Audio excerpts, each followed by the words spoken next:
Hi hello guys, ഞാനേ കുറച്ച് collection പരിചയപ്പെടുത്താൻ വന്നത് എന്തിൻ്റെന്നല്ലേ, നമ്മളെ നെക്ലെസ് ടൈപ്പിൻ്റെ. അപ്പോൾ ഷോപ്പിൽ കുറച്ച് എന്താ പറയുക ഡിസൈൻസ് വന്നിട്ടുണ്ട്. അപ്പം ഞാൻ പരിചയപ്പെടുത്തരാം. എല്ലാവരും ചോദിക്കുന്ന ചോദ്യമാണ്, നമുക്ക് ഡെയിലി യൂസിന് പറ്റണതാണോ എന്ന്. ഡെയിലി യൂസിന് പറ്റുന്നത് തന്നെയാണ് കേട്ടോ.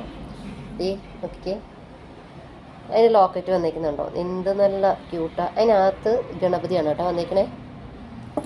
പിന്നെ വേറൊന്നുണ്ട്, അത് കുറച്ചും കൂടെ സ്റ്റോണൊക്കെ വന്നിട്ടുള്ളൊരു മോഡലാണ് കണ്ടോ. വൈറ്റ് ഗോൾഡും കൂടെ വന്നിട്ട് അതിൽ സ്റ്റോൺ വരുന്നുണ്ട് വൈറ്റ്. പിന്നെ അതേപോലെ തന്നെ വേറെ പാറ്റേൺ ആണ് കേട്ടോ ഞാൻ കാണിക്കണേ. ഇതൊക്കെയെന്ന് വെച്ചാൽ സാരിക്കാണെങ്കിലും ശരി, നമുക്കിപ്പോൾ ഈ കല്യാണ തലേന്നൊക്കെ സിമ്പിളായിട്ടൊക്കെ ഒരുങ്ങണില്ലേ, അവർക്കൊക്കെ ആണെങ്കിലും യൂസ്ഫുൾ ആണ് കേട്ടോ അത്. പിന്നെ ഈ അമ്പലത്തിലേക്ക് പോകുന്ന ടൈമിൽ നമുക്കൊരു കൃഷ്ണൻ്റെ ലോക്കറ്റൊക്കെ ഒന്ന് ഇട്ടുകൊണ്ട് പോയാലോ. ഇത് സിമ്പിളായിട്ടുള്ള ചെയിനാണ്. എന്താ പറയുക, ഇത് ഗോൾഡ് കോട്ടിങ് വരുന്നതിനെ കൊണ്ട് നമുക്ക് ഗോൾഡ്, അതായത് സ്വർണ്ണം എങ്ങനെയാണ് നമ്മൾ യൂസ് ചെയ്യണം അതേപോലെ നമുക്ക് യൂസ് ചെയ്യും. ഡെയിലി യൂസിന് വേണമെങ്കിൽ അങ്ങനെ ഉപയോഗിക്കാം കേട്ടോ.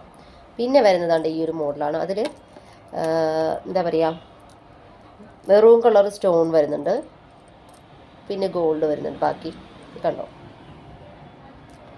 അപ്പോൾ ഞാൻ ഈ ഡിസൈൻസ് കാണിക്കുന്നത് വേണമെന്നവർ എനിക്ക് പറയുക. നമ്മുടെ ഷോപ്പ് ലൊക്കേഷൻ പറയുന്നതാണ്. നമ്മുടെ ഷോപ്പ് ഓൺലൈനിലായിട്ട് അവൈലബിൾ ആണ് കണ്ടോ. ഇതിൻ്റെ തന്നെ കുറേ വെറൈറ്റി പീസുകൾ ഇനിയുണ്ട്. അപ്പം ഞാനിപ്പോൾ ഇത് പറയാൻ കാര്യമെന്ന് വെച്ച് കഴിഞ്ഞാൽ, കുറേ പേര് ഇപ്പം അറിയാമല്ലോ, ഇപ്പോൾ സ്വർണ്ണത്തിനൊക്കെ റേറ്റ് കൂടി നിൽക്കുന്ന ടൈം അതിനെക്കൊണ്ട് നമുക്ക് ഗോൾഡ് ഉപയോഗിക്കാൻ പറ്റില്ല എന്ന് വിചാരിക്കുന്നത് നമ്മളെപ്പോലുള്ള സാധാരണ ആൾക്കാർക്ക് വേണ്ടിയിട്ടാണ് കേട്ടോ ഞാൻ ഈ ഒരു വീഡിയോ ചെയ്യുന്നത്. ഇതെന്ന് വെച്ച് കഴിഞ്ഞാൽ ഇപ്പോൾ എന്താ പറയുക, നമ്മൾ ഗോൾഡ് യൂസ് ചെയ്യുന്ന പോലെ, അതായത് എന്ന് വെച്ച് കഴിഞ്ഞാൽ ഗോൾഡിൻ്റെ അതേ മോഡലാണ് നമുക്കിത് വരുന്നത്. ജ്വല്ലറി കിട്ടുന്ന അതേ പാറ്റേൺ തന്നെയാണ് നമ്മളുടെ ഷോപ്പിൽ നമുക്ക് അവൈലബിൾ ആയിട്ടുള്ളത്. അപ്പോൾ ഇത് വേണ്ടുന്നവർ ഒന്ന് കമൻ്റ് ആക്കുക. ഓക്കെ, ഷോപ്പ് വരുന്ന ലൊക്കേഷൻ എന്ന് പറയുന്നത് കൊട്ടിയം കണ്ണല്ലൂർ റോഡാണ് ഷോപ്പിൻ്റെ ലൊക്കേഷൻ വരുന്നത്. പിന്നെ നമുക്കിവിടെ ഹോൾസെയിലും റീറ്റെയിലും ആയിട്ടുണ്ട്. അപ്പോൾ ഇത് മാത്രമല്ല കേട്ടോ, വളയുടെയൊക്കെ വമ്പൻ കളക്ഷനുകളുണ്ട്, ജിമിക്കയുടെയൊക്കെ വമ്പൻ കളക്ഷനുകളുണ്ട്, വൈറ്റ് ഗോൾഡിൻ്റെതുണ്ട്, പിന്നെ ആൻറ്റിക്കിൻ്റെതുണ്ട് കേട്ടോ. ആൻറ്റിക്കിൻ്റെത് കുറേ നല്ല വെറൈറ്റി പീസുകളൊക്കെ ഉണ്ട്. അപ്പോൾ വീഴുന്നവർ എന്താണെന്ന് വെച്ചാൽ വേഗം പറയാം. Okay, by.